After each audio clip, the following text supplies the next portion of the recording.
TCS free NQT 2026 కి prepare అవ్వాలనుకుంటున్నారంటే ఈ video exclusively మీకోసమే. Hello aspirants, welcome back. So ఈ పర్టికులర్ వీడియోలో మనం యాప్టిట్యూడ్లో కొన్ని ప్రీవియస్ ఇయర్ క్వశ్చన్స్, అది కూడా ఇదే ఇయర్లో ఫెబ్ అండ్ జాన్లో అయిన ఎగ్జామ్స్లో అడిగిన కొన్ని questions and its models discuss చేసుకుందాం. Part 1 I've already made. I'll be putting the link in the description. Playlist link where 2025లో I and my friends have given exam and different papers we have collected, and అవన్నీ కూడా ఒక ప్లేలిస్ట్లో prepare చేశాను. Aptitude, reasoning and verbal previous year క్వశ్చన్స్వి. And even I have attended the interview. నా interview and చాలా మంది interview ఎక్స్పీరియన్సెస్వి I've already made in two dedicated playlist. ఆ ప్లేలిస్ట్ లింక్ నేను డిస్క్రిప్షన్లో ప్రొవైడ్ చేస్తాను, మీరు చెక్అవుట్ చేయండి. And practising previous year questions is very important to analyse ఎలాంటి క్వశ్చన్స్ అండ్ ఎలాంటి మోడల్స్ అడుగుతున్నారు ఎగ్జామ్లో అని. సో దట్ ఎస్పెషల్లీ మీరు బిగినర్స్ అనుకో, మీరు ఏ టాపిక్ నేర్చుకోవాలనుకుంటున్నారో మీకు కొంచెం కన్ఫ్యూజన్గా ఉన్నారు అంటే టాపిక్స్ నేర్చుకోవాలి కానీ టైం తక్కువ ఉంది, సో అన్నీ నేర్చుకోలేం, కొన్నే నేర్చుకోవాలి. వాటిలో ఏం నేర్చుకోవాలి, నాకు ఏం అర్థమవుతుంది, మీకు ఎలా క్లారిటీ వస్తుంది అంటే first thing previous year questions అన్ని ప్రాక్టీస్ చేయండి. అక్కడే మీకు చాలా మటుకు క్వశ్చన్స్ కవర్ అయిపోతాయి. ఓకే, సిమిలర్ మోడల్స్ ఎగ్జామ్లో వస్తే మీరు సాల్వ్ చేయడానికి బాగుంటుంది. Second thing, A type of questions మీరు సాల్వ్ చేస్తే మీకు తొందరగా వస్తుందో మీకు క్లారిటీ వస్తుంది కదా, దాని ప్రకారం మీరు ఆ పర్టికులర్ టాపిక్ నేర్చుకోండి. అంత కష్టంగా ఏమి రావు, trust me. Basic formulas and కొన్ని మోడల్స్ ఆ పర్టికులర్ టాపిక్స్ మీద నేర్చుకుంటే సరిపోతుంది. అంతకు మించి పెద్ద లెవెల్ అయితే క్వశ్చన్ ఏమి ఉండదు. I have personally given the exam and I think అంతకన్నా అయితే ఎక్కువగా ఏమి ఉండదు, ఈజీ టు మోడరేట్ ఉంటుంది. సో ఎవరైనా బిగినర్స్ ఉన్నారంటే మాత్రం అస్సలు టెన్షన్ పడకండి, అలానే మరీ వదిలేకండి, బికాజ్ ఈజీగా ఇచ్చి వదిలేస్తే కొంచెం ఇబ్బందిగా ఉంటుంది కాబట్టి. సో అలా ఆ ప్రీవియస్ ఇయర్ క్వశ్చన్స్ అన్ని ప్రాక్టీస్ చేయండి. వాటిలో ఏ టాపిక్స్ అయితే మీకు బాగా అర్థమవుతున్నాయి, ఏవైతే మీకు చేయగలను అని అనిపిస్తుందో వాటివి డెడికేటెడ్ టాపిక్స్ మీరు వెళ్ళి మళ్ళీ సపరేట్గా నేర్చుకోండి. ఆ సపరేట్గా నేర్చుకోవడానికి కూడా each topics I've already made in two dedicated 1 short videos, like work and time మీద ఒక వీడియో, మొత్తం basics and all the basic questions అన్ని కవర్ చేసినవని. అంత లెవెల్ వరకు అయితే చాలా బాగా సరిపోతుంది ఎగ్జామ్కి. ఓకే, సో అలా డిఫరెంట్ టాపిక్స్ ఐవ్ మేడ్. వాటన్నిటివి లింక్స్ నేను డిస్క్రిప్షన్లో ప్రొవైడ్ చేస్తాను, లేదా you can ask me in the comments, I'll provide you with the links. Okay, part 1లో అడిగిన హోంవర్క్ క్వశ్చన్ ఇప్పుడు మనం డిస్కస్ చేసుకుందాం. Then let's go into the video. Part 1లో కూడా నేను యాప్టిట్యూడే డిస్కస్ చేశాను, ఇప్పుడు కూడా యాప్టిట్యూడే. అండ్ పార్ట్ 3లో రీజనింగ్ డిస్కస్ చేసుకుందాం. Okay, there are 100 in a class and they attend a test. So total 100 members students ఉన్నారంట, వాళ్ళు ఒక టెస్ట్ అటెండ్ అయ్యారు, 20 స్టూడెంట్స్ ఫెయిల్ అయిపోయారంట. సో ఇది సెట్స్ రిలేటెడ్ టాపిక్ అనమాట. ఓకే, సో టోటల్ మొత్తం ఎంతమంది ఉన్నారు, 100 మెంబర్స్ ఉన్నారు, అందులో 20 మెంబర్స్ ఫెయిల్ అయిపోయారంట 2 సబ్జెక్ట్స్ని. అండ్ ఏ అనే పర్సన్, బి అనే పర్సన్ ఇద్దరు ఉన్నారు. Okay, so A and B, వీటిలో ఏ పాస్ అయిన వాళ్ళు ఎంతో మంది, సమ్ ఎక్స్ మెంబర్స్ అని ఇచ్చారు, బి పాస్ అయిన వాళ్ళు సమ్ వై మెంబర్స్, రెండు కలిపి కామన్ గా పాస్ అయిన వాళ్ళు ఎంతమంది ఉంటారు, జెడ్ మెంబర్స్ ఉంటారు కదా.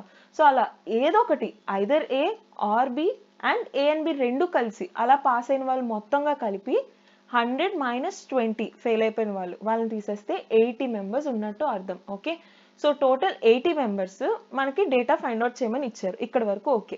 ఇప్పుడు ఏ పాస్ అయిన వాళ్ళు ఎంతమంది, 50 మెంబర్స్ ఉన్నారు, బి పాస్ అయిన వాళ్ళు ఎంతమంది, 60 మెంబర్స్ ఉన్నారు. కాకపోతే ఏంటంటే ఏ పాస్ అయ్యారంటే ఈ 50లో కొంతమంది బి కూడా పాస్ అయి ఉంటారు, కొంతమంది ఓన్లీ ఏ ఒకటే పాస్ అయ్యి బి ఫెయిల్ అయిపోయిన వాళ్ళు కూడా ఉంటారు. సిమిలర్లీ బిలో కూడా ఏ కూడా పాస్ అయిన వాళ్ళు కొంతమంది ఉంటారు, ఏ ఫెయిల్ అయిపోయి ఓన్లీ బి పాస్ అయిన వాళ్ళు కొంతమంది ఉంటారు. అది మనం ఎలా ఫైండ్ అవుట్ చేస్తాం, ఎలా అంటే సి, ఏ ఉన్నారు, బి ఉన్నారు, ఏ అండ్ బి ఈ రెండు కామన్గా ఇంటర్సెక్షన్ కొంచెం ఉన్నారు. సో ఓన్లీ ఏ పాస్ అయిన వాళ్ళు ప్లస్ ఏ అండ్ బి రెండు పాస్ అయిన వాళ్ళు, ఈ మొత్తం సెక్షన్ ఏదైతే ఉందో అది 50.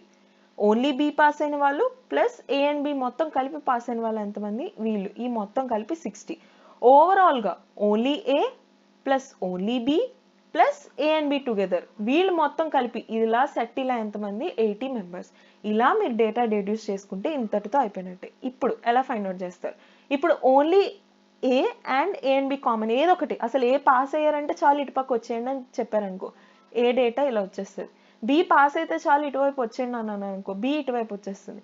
కానీ ఈ పర్టికులర్ పోర్షన్ ఏదైతే ఉందో, వీళ్ళు ఏ పాస్ అయ్యారు, బి కూడా పాస్ అయ్యారు కదా, సేమ్ ఇక్కడ కూడా వీళ్ళు ఏ పాస్ అయ్యారు, బి కూడా పాస్ అయ్యారు. సో ఈ పర్టికులర్ సెక్షన్ ఆఫ్ పీపుల్ ఏదైతే ఉందో వాళ్ళు ఇక్కడ కనిపిస్తున్నారు, ఇక్కడ కనిపిస్తున్నారు, కానీ మనకు అలా కాదు కదా.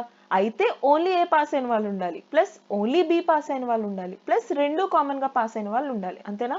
సో హోల్గా ఏ పాస్ అయిన వాళ్ళు ఏ ప్లస్ హోల్గా పి పాస్ అయిన వాళ్ళు బి మైనస్ ఏదైతే ఈ కామన్ ఇంటర్సెక్షన్ ఉందో ఆ ఇంటర్సెక్షన్ని ఒకసారి మైనస్ చేసేయాలి, ఎందుకంటే ఈ ఇంటర్సెక్షన్ ఇందులోని ఉంది, ఇందులోని ఉంది. సో ఈ ఏలోని ఆ ఇంటర్సెక్షన్ పార్ట్ కనిపిస్తుంది, ఈ బి అనే దాంట్లో కూడా ఆ ఇంటర్సెక్షన్ పార్ట్ కనిపిస్తుంది. 2 సార్లు వస్తుంది కదా ఈ పర్టికులర్ పోర్షన్. సో ఒకసారి ఆ వాల్యూని మైనస్ చేసేయాలి, అది ఈ ఎక్స్ అనమాట. ఓకే, ఈజ్ ఈక్వల్ టు ఈ టోటల్ అంటే ఈ ఓన్లీ ఏ అనే పోర్షన్ ప్లస్ ఈ ఓన్లీ బి అనే పోర్షన్ ప్లస్ ఈ కామన్ ఇంటర్సెక్షన్ ఒకసారి, అది మొత్తం కలిపి ఎంత 80. Okay, so this is how we write అనమాట. ఫార్ములా ప్రకారం మాట్లాడుకుంటే A plus B minus A intersection B, ఆ ఇంటర్సెక్షన్ అనేది 2 టైమ్స్ వస్తుంది కాబట్టి ఒకసారి మైనస్ చేసేస్తే is equal to A union B, అంటే A B and it's common values అన్ని ఒకసారి రాసినవి, ఇది వాల్యూ అనమాట. ఓకే, ఇది ఫార్ములా. ఓకే, మీకు ఎలా డెడ్యూస్ చేసామో అర్థం అవడానికి ఇదంతా చెప్పాను అంతే. సో ఏ వాల్యూ ఎంత 50 ప్లస్ బి వాల్యూ ఎంత 60 minus common intersection is equal to మొత్తం ఎంతమంది 80 మెంబర్స్. ఓకే, సో 60 ప్లస్ 50 ఎంత 110. టోటల్ ఈ వాల్యూ ఏమవుతుంది అప్పుడు 180, 110 మైనస్ 80 30. అంటే ఈ కామన్గా ఎవరైతే ఉన్నారో ఏ అండ్ బి రెండు పాస్ అయిన వాళ్ళు వీళ్ళు 30 మెంబర్స్ అంట. సో టోటల్గా ఏ పాస్ అయిన వాళ్ళు ఎంతమంది 50 మంది, అందులో కామన్గా ఇంటర్సెక్ట్ అయిన వాళ్ళు ఎంతమంది 30 మంది. సో 50 మైనస్ 30 ఎంత 20. సో ఓన్లీ ఏ పాస్ అయిన వాళ్ళు ఎంతమంది 20 మెంబర్స్, ఓన్లీ బి పాస్ అయిన వాళ్ళు ఎంతమంది 60 మైనస్ 30 అంతే అయిపోయింది. సో ఏ పాస్ అయిన వాళ్ళు ఓన్లీ ఏ పాస్ అయిన వాళ్ళు 20 ప్లస్ ఓన్లీ బి పాస్ అయిన వాళ్ళు 30 ప్లస్ రెండు కామన్గా పాస్ అయిన వాళ్ళు 30 60 ప్లస్ 20 80 మొత్తం పాస్ అయిన స్టూడెంట్స్ ప్లస్ ఫెయిల్ అయిపోయిన స్టూడెంట్స్ 20 మెంబర్స్, టోటల్గా కలిపి 100 మంది క్లాస్లో సరిపోయింది. So this is how we check also. Clear? Fine.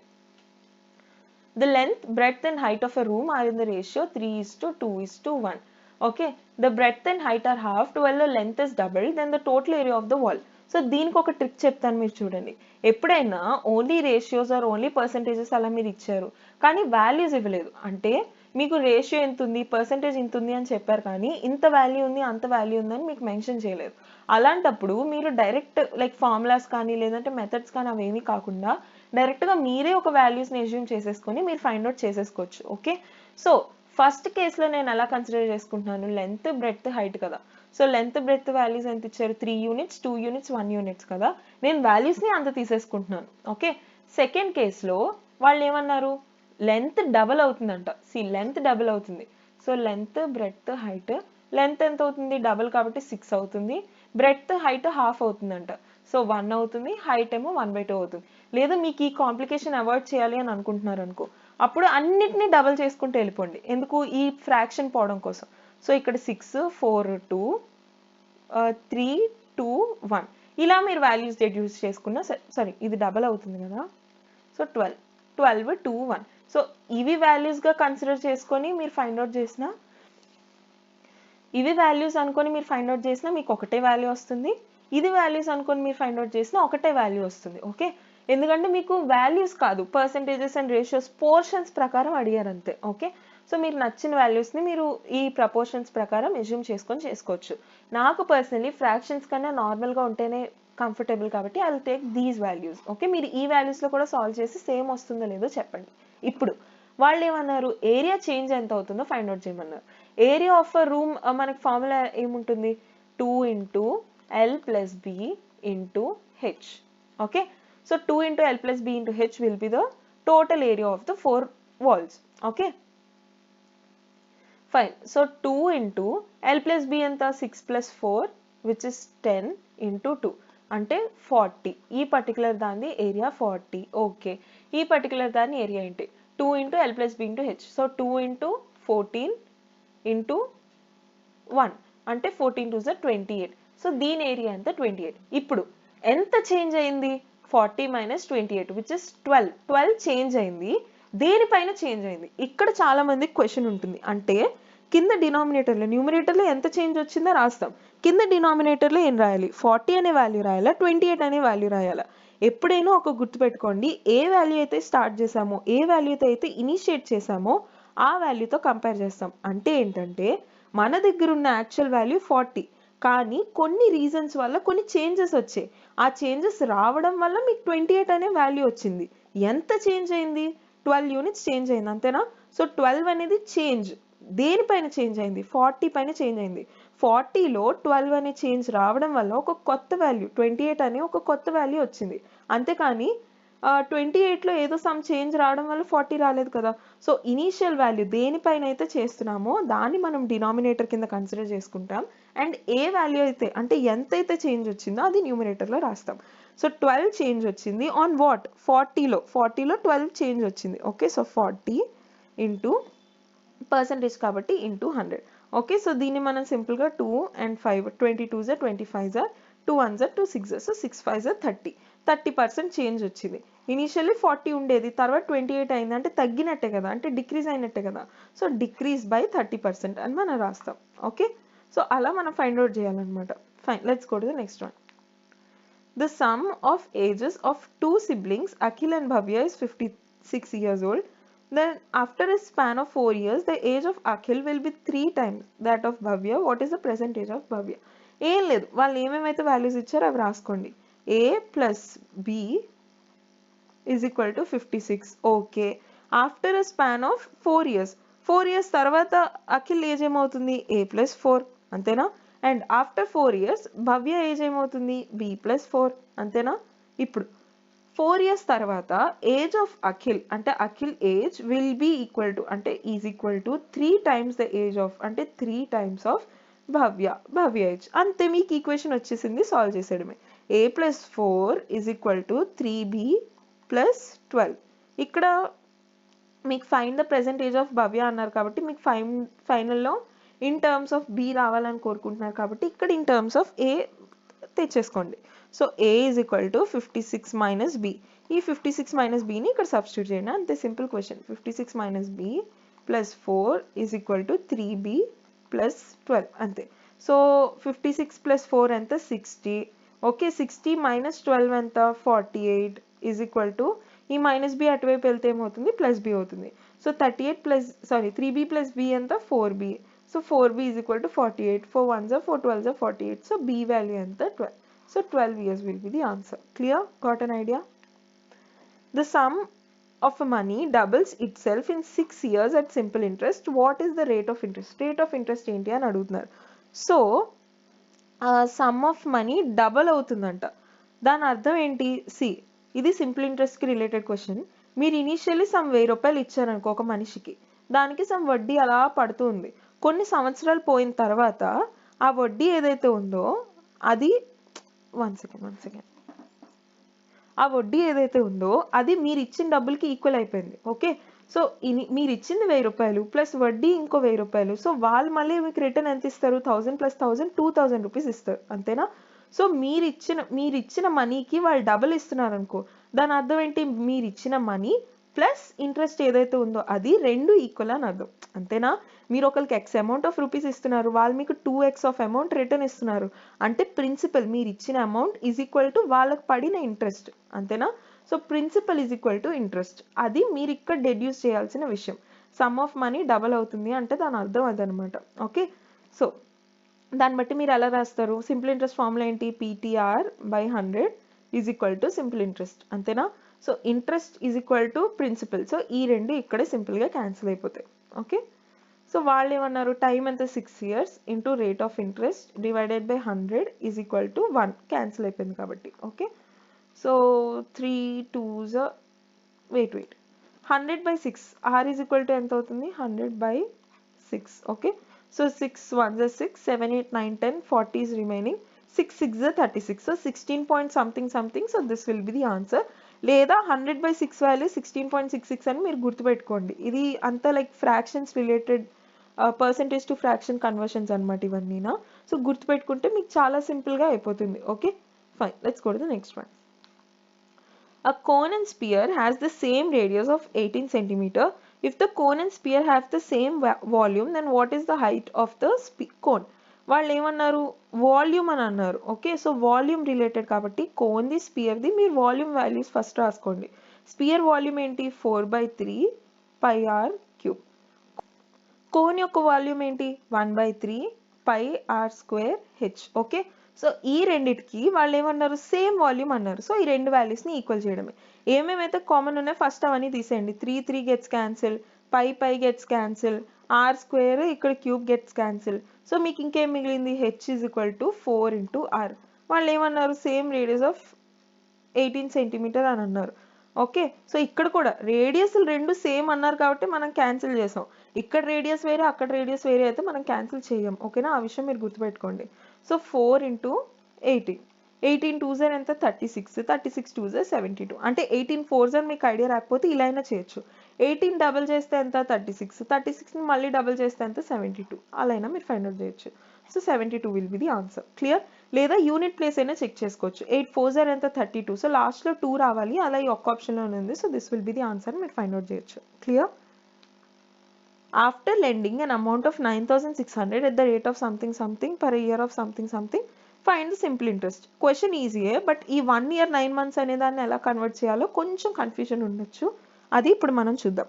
Mistake ఎక్కడ ఏం చేస్తారంటే 1 year 9 months అంటే 1 year ప్లస్ 1 year ప్లస్ 3/4 కదా. సో వాళ్ళు జనరలీ ఇక్కడ కన్ఫ్యూజ్ అవుతారు, ఈ టైంని మనం ఎలా కన్వర్ట్ చేసుకోవాలి అని. So 1 year plus 3/4 year, 9 months అంటే 3/4 year కదా. సరే 9 అంటే 3/4 అని తెలుసు, తెలియకపోతే ఏం చేయాలి, 1 year ప్లస్ ఎన్ని మంత్స్ 9 months బై ఆ ఇయర్లో ఎన్ని మంత్స్ ఉంటాయి 12 months ఉంటాయి. So 3 3s 3 4s. So 1 plus 3/4 which is 4 1s 4 plus 3 7/4. So 7/4 అనేది మనకి టైం అనమాట. Okay, so simple interest is equal to PTR by 100. And one more important thing, amount అంటే ఏంటి, ప్రిన్సిపల్ ప్లస్ ఇంట్రెస్ట్. జనరలీ అంటే మీరు ఇచ్చిన principal plus interest ఆ రెండు కలిపి వాళ్ళు మీకు రిటర్న్ ఇచ్చే అమౌంట్, దాన్ని అమౌంట్ అని అంటారు. ఓకే, కానీ ఇక్కడ అమౌంట్ అని కనిపించింది కదా అని 9,600 ఫైనల్ అమౌంట్, అంటే principal plus interest is equal to 9,600 మీరు అలా అనుకోకూడదు. క్వశ్చన్ చదవండి, after lending an amount of 9,600 అని అంటున్నారు, అంటే వాళ్ళు 9,600 రూపీస్ ఇచ్చారు అని అర్థం. సో ఇక్కడ అమౌంట్ అని పదం కనిపిస్తుంది కానీ ఈ 9,600 అనేది అమౌంట్ కాదు, ప్రిన్సిపల్. జనరలీ మన కంగారులోని అమౌంట్ 9,600 రేట్ ఆఫ్ ఇంట్రెస్ట్ ఇంత, సో సింపుల్ ఇంట్రెస్ట్ ఎంత, అలా మనం ఫైండ్ అవుట్ చేయడానికి ట్రై చేస్తాం. అలా కాదు, క్వశ్చన్ చదివితే ఇక్కడ అమౌంట్ అనే terminology represents principal. So principal value ఎంత 9,600. Okay, principal into rate of interest ఎంత 9/2 ఇంటూ టైం ఎంత 7/4 డివైడెడ్ బై 100 కాబట్టి నేను ఇంటూ 1/100 కింద రాసుకుంటున్నాను. 0 0 gets cancel, 4 2s 8, 8 12s 96. Okay, so multiply చేసుకోండి, 9 7s 63, 63 ఇంటూ 12, 12 3s 36, 3 లాస్ట్లో 6 ఎక్కడ ఉంది, ఇక్కడ ఉంది. So this will be the answer. But anyways 12 3s 36, 3 12 6s 72 plus 3 75. So 756 will be the answer. Clear? So this will be your homework problem. Now try this question and let me know the answer in the comment section, and దీని solution మనం next వీడియోలో చూద్దాం. And next aptitude video చేద్దామా, reasoning video చేద్దామా, please do let me know. And reasoning చేద్దామని అనుకుంటే seating arrangement, puzzles వాటి మీద చేద్దామా, లేదంటే రిమైనింగ్ అదర్ లైక్ సిలాజిజమ్స్ కానీ బ్లడ్ రిలేషన్స్ కానీ అలాంటి టాపిక్స్ మీద, మిస్లీనియస్ టాపిక్స్ అన్నీ ఉంటాయి కదా, వాటి మీద చేద్దామా, please do let me know. And one more important thing I wanted to let you know that మీలో ఎవరైనా టీసీఎస్ కాకుండా బ్యాంకింగ్ ఎగ్జామ్స్కి కూడా ప్రిపేర్ అవ్వాలనుకుంటున్నారు 2026లో అంటే please do let me know, so that banking exams dedicated playlist start చేద్దామని అనుకుంటున్నాను ఆఫ్టర్ టీసీఎస్ ఎగ్జామ్. సో మీలో ఎవరికైనా ఈ ఎగ్జామ్స్ అయిపోతే బ్యాంకింగ్ ప్రిపరేషన్ స్టార్ట్ చేద్దామని ఇంట్రెస్ట్ ఉంటే please do let me know, because 2025లో already given banking exam. So ఆ ఎక్స్పీరియన్సెస్ ప్రకారం, నాకు అర్థమైన దాని ప్రకారం ఈ ఇయర్ 2026లో కూడా I'm planning to make complete banking series. నా ప్రిపరేషన్ ఎలా ఉండబోతుంది అదంతా, సో దానికి related maybe it might help you a little bit, కలిసి చదువుకుంటున్నట్టు ఉంటుంది. సో అందుకు మీలో ఎవరికైనా ఇంట్రెస్ట్ ఉంటే please do let me know. And మీకు నెక్స్ట్ ఏ టాపిక్ కావాలనుకుంటున్నారో let me know, so that I'll try to make video on that as soon as possible. And if you really like this video, please to give me a like which gives a lot of support, and consider subscribing for regular updates. So see you tomorrow. Bye.